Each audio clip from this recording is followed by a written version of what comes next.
श्री स्वामी समर्थ. नमस्कार मंडळी, मी नंदिनी माझ्या यूट्यूब चॅनलवर तुमचं खूप मनापासून स्वागत करत आहे. तुमच्या मनातील सर्व चांगल्या इच्छा स्वामी महाराज पूर्ण करो ही स्वामींच्या चरणी प्रार्थना करते आणि आजच्या या नवीन व्हिडिओला सुरुवात करते. तर पहा, आज दिनांक आहे 26 मे आणि वार आहे रविवार आणि या दिवशी आलेली आहे वैशाख महिन्यातील संकष्टी चतुर्थी. या चतुर्थीला एकदंत संकष्टी चतुर्थी म्हणून देखील ओळखलं जातं. तर पहा, प्रत्येक महिन्यामध्ये दोन चतुर्थी ह्या येत असतात. एक कृष्ण पक्षामध्ये येते आणि एक शुक्ल पक्षामध्ये येते. कृष्ण पक्षामध्ये जी चतुर्थी येते तिला संकष्टी चतुर्थी म्हणून ओळखलं जातं आणि जी शुक्ल पक्षामध्ये येते तिला विनायक चतुर्थी म्हणून ओळखलं जातं. अशा दोन चतुर्थ्या महिन्याभरामध्ये येत असतात. या चतुर्थीचं व्रत केल्याने अनेक अडचणी दूर होतात आणि गणपती बाप्पांची विधिवत पूजा अर्चा करून गणपती बाप्पांचे कृपा आशीर्वाद मिळले जातात. संकष्टी चतुर्थीचं जे व्रत आहे तर ते रात्री चंद्रोदय झाल्यानंतरच पूर्ण होते.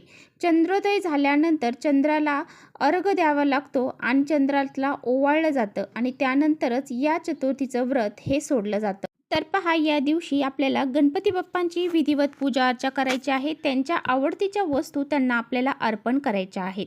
त्याचबरोबर गणपती बाप्पांच्या पूजे अर्चेबरोबरच आपल्याला घरामध्ये काही उपाय देखील करायचे आहेत. आजच्या व्हिडिओमध्ये मी तुम्हाला अतिशय प्रभावशाली उपाय सांगणार आहे. आईने मुलांसाठी अशा ठिकाणी एक दिवा लावायचा आहे. असा हा एक दिवा जर आईने मुलांसाठी लावला तर मुलांचे सर्व दोष, अडचणी, संकट, विघ्न दूर होऊन जातील आणि मुलांची भरभरून प्रगती होईल. मुलांच्या जीवनामध्ये कोणत्याही प्रकारचे संकट, अडचणी, दोष जे आहेत तर ते राहणार नाही.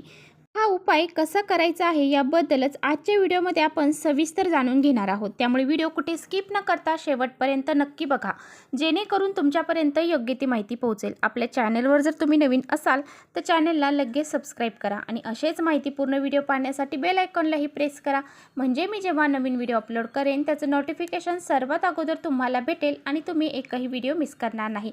त्याचबरोबर कमेंट्समध्ये ओम गण गणपती नमः हे लिहायला अजिबात विसरू नका आणि व्हिडिओ तुम्हाला जर हेल्पफुल वाटत असेल तर इतरांपर्यंत शेअर देखील करा. तर पहा, हा जो उपाय आहे तर तो आपल्याला संध्याकाळी करायचा आहे. संध्याकाळी 6 नंतर तुम्हाला रात्री अगदी 8:30 पर्यंत तुम्ही हा उपाय करू शकता. तुम्हाला जसा वेळ भेटेल त्यानुसार तुम्ही हा उपाय करायचा आहे. लक्ष्मी येण्याच्या टायमाला जर हा उपाय केला तर याचे सकारात्मक परिणाम आपल्यावरती दिसून येतात. पहा, चतुर्थीच्या दिवशी आईने आपल्या मुलांसाठी हा उपाय करायचा आहे. हा उपाय प्रत्येक आईने आपल्या मुलासाठी करायचाच आहे. तर पहा, मुलांसाठी चतुर्थी हा दिवस अतिशय महत्त्वाचा असतो. त्यामुळे आपल्याला चतुर्थीच्या दिवशी आपल्या मुलांचं उज्ज्वल भवितव्य सुधारावं यासाठी तुम्हाला हा उपाय करायचा आहे.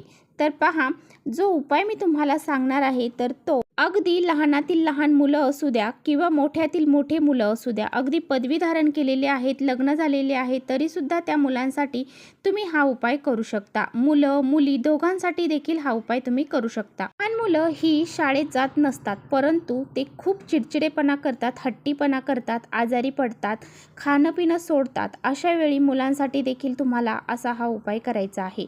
मोठे मुलं असतात, शाळेत जातात, त्यांना बाहेरच्या लोकांची नजर लागते किंवा काही वाईट दोष लागतात, काही करणीबाधा असेल किंवा काही नकारात्मकता त्यांच्या मागे लागलेली असेल तर तुम्हाला हा उपाय करायचा आहे. तर मोठी मुलं असतात पहा, त्यांना शाळेत जावंसं वाटत नाही, अभ्यास करावासा वाटत नाही, वाचलेलं त्यांच्या लक्षात राहत नाही किंवा काही व्यवसाय करत आहेत, नोकरी करत आहेत, त्यामध्ये त्यांना यश प्राप्त होत नाही. तर पहा, प्रत्येकासाठी तुम्हाला हा उपाय करायचा आहे. तुमची मुलं मोठे असू द्या, लहान असू द्या, मुली असू द्या, मुलं असू द्या, सर्वांसाठी तुम्हाला हा उपाय करायचा आहे. त्यासाठी तुम्हाला एक ताम्हण घ्यायचं आहे, एक ताट घ्यायचं आहे. त्या ताटामध्ये शुद्ध पाणी तुम्हाला टाकायचं आहे. या पाण्यामध्ये तुम्हाला फुलांच्या पाकळ्या टाकायच्या आहेत. झेंडूच्या पाकळ्या टाकल्या तरी चालतील किंवा जास्वंदाच्या फुलाच्या पाकळ्या असतील त्या टाकल्या तरी सुद्धा चालतील. त्याचबरोबर यामध्ये तुम्हाला थोडंसं चंदन देखील टाकायचं आहे आणि जर तुमच्याकडे अत्तर असेल तर ते अत्तर सुद्धा तुम्हाला थोडंसं त्यामध्ये टाकायचं आहे. चंदन जर तुमच्याकडे नसेल तर कुंकू जरी तुम्ही त्या पाण्यामध्ये टाकलं तरी सुद्धा चालेल. थोडंसं अगदी चिमूटभर टाकायचं आहे. त्याचबरोबर थोडंसं गुलाबजल जल देखील तुम्हाला ह्या पाण्यामध्ये टाकायचा आहे। हा दिवा घेताना तुम्हाला स्टीलचा, पितळाचा, तांब्याचा कोणत्याही प्रकारचा घेतला तरी चालेल, अगदी मातीची पंती घेतली तरी सुद्धा चालेल। या दिव्यामध्ये तुम्हाला दोन वातींची एक वात करून दुहेरी कापसाची वात लावायची आहे।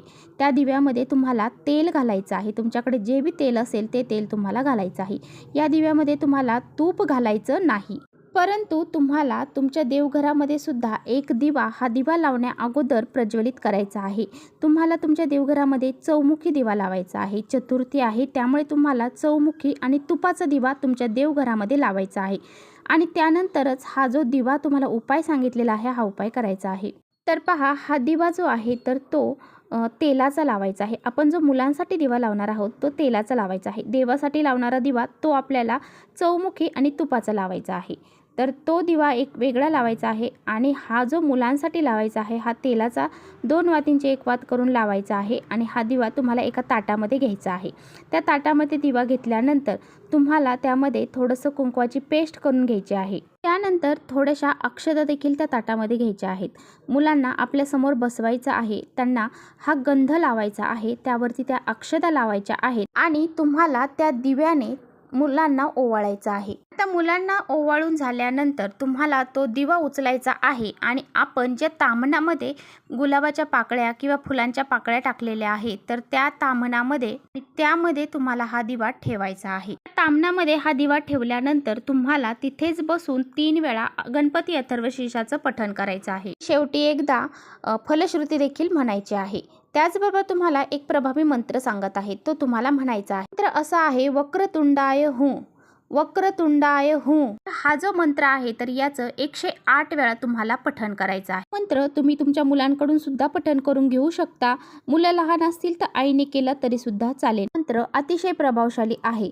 मुलांची जर प्रगती होत नसेल, मुलांचं आरोग्य व्यवस्थित राहत नसेल तर हा मंत्र तुम्ही म्हणायचा। पहा, आपण जो तेलाचा दिवा लावलेला आहे मुलांना ओवाळण्यासाठी तो आपण तेलाचा का लावला, आपण त्यामध्ये तेल का घातलं, तूप का नाही घातलं, तर तो दिवा जो आहे तर तो आपण मुलांना ओवाळणार आहे। आणि पहा, पुरुषांना ओवाळण्यासाठी कोणत्याही प्रकारचा तुपाचा दिवा हा लावला जात नाही आणि तुपाच्या दिव्याने पुरुषांना ओवाळलं देखील जात नाही। त्यामुळे आपण हा दिवा तेलाचा लावलेला आहे, तो आपण ओवाळण्यासाठी वापरणार होतो म्हणून आपण त्यामध्ये तेल घातलेलं आहे। त्या पद्धतीने हा उपाय तुम्हाला करायचा आहे।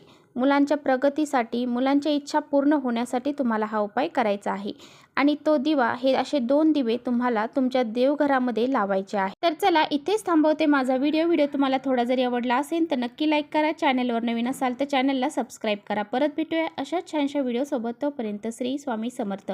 ओम गण गणपते नमः।